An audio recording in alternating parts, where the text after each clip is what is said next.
We are intellectual being, আমরা হচ্ছে বুদ্ধিবৃত্তিক প্রাণী। অর্থাৎ আল্লাহ তাআলা আমাদেরকে ফ্রি উইল দিয়েছেন, আমাদেরকে ক্রিটিক্যালি থিঙ্কিং করার সুযোগ দিয়েছেন, বিচার, বুদ্ধি, বিবেক, কমন সেন্সকে কাজে লাগানোর সুযোগ আল্লাহ তাআলা আমাদেরকে দিয়েছেন। এবং এজন্যই আল্লাহ তাআলা আমাদেরকে আশরাফুল মাখলুকাত বানিয়েছেন। এবং চিন্তা আর বিবেককে খাটানোর জন্য আল্লাহ তাআলা মহামূল্যবান একটা অঙ্গ আল্লাহ তাআলা আমাদেরকে দিয়েছেন, সেটা হচ্ছে ব্রেইন, আমাদের মস্তিষ্ক। এটাকে কাজে লাগিয়ে, কমন সেন্স কাজে লাগিয়ে আমরা পৃথিবীতে সভ্যতার পর সভ্যতা নির্মাণ করেছি। পৃথিবীতে মানুষ ছাড়া অন্য কোনো প্রাণী কি এটা করতে পেরেছে?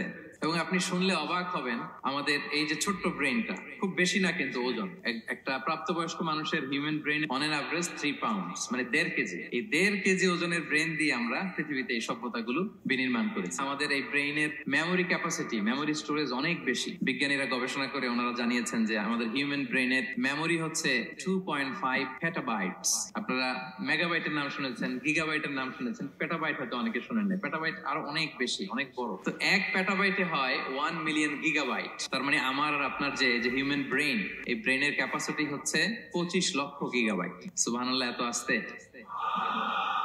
তো এই বিচার বুদ্ধি, বিবেক বুদ্ধি, এগুলোই আমাদেরকে পশু থেকে আলাদা করেছে। পশুর কিন্তু এই ইন্টেলেক্ট নাই, বিচার বুদ্ধির ক্ষমতাটা তাদের নাই। আমাদের ফ্রি থিঙ্কিং করার সুযোগ আছে, আমাদের ইন্টেলেক্ট আছে, আমাদের ইন্টেলিজেন্স আছে। আমরা আমাদের সিদ্ধান্তগুলো নিজের মন মতো করে নিতে পারি। এজন্য আমরা হচ্ছে আশরাফুল মাখলুকাত।